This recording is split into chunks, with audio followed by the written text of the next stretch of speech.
નમસ્કાર, આજના સમાચાર એન્કર પ્રાચી સાથે।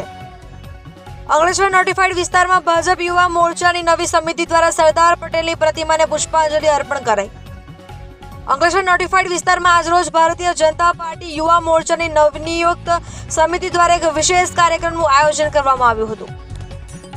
સંગઠનમાં નવી જવાબદારીઓ સંભાળ્યા બાદ યુવા મોરચાના નવનિયુક્ત હોદ્દેદારો અને કાર્યકરો મોટી સંખ્યામાં એકત્રિત થયા હતા અને લોખંડી પુરુષ સરદાર વલ્લભભાઈ પટેલની પ્રતિમાને ભાવપૂર્વક પુષ્પાંજલિ અર્પણ કરી હતી।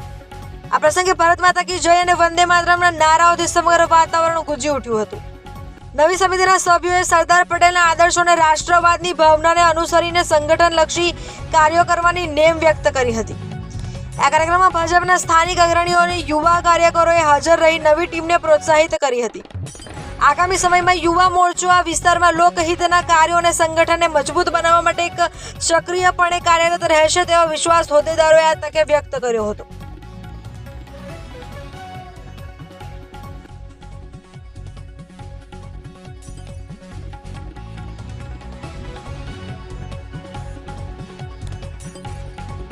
ગઈકાલે રોજ અમારા નોટિફાઈડ યુવા ટીમની નિમણૂક કરવામાં આવી હતી। આ નિમણૂક બાબતે અમે ગુજરાત પ્રદેશ ભાજપ, જિલ્લા ભાજપ અને નોટિફાઈડ ભાજપનો આભાર માનીએ છીએ અને અમારી યુવા ટીમ ખૂબ મજબૂતાઈથી કામ કરશે, યુવાને જોડશે અને જીએડીસીમાં બધા કામમાં અમે મદદરૂપ થઈશું અને યુવાનો ખૂબ આગળ વધે એવી અમારી અપેક્ષા।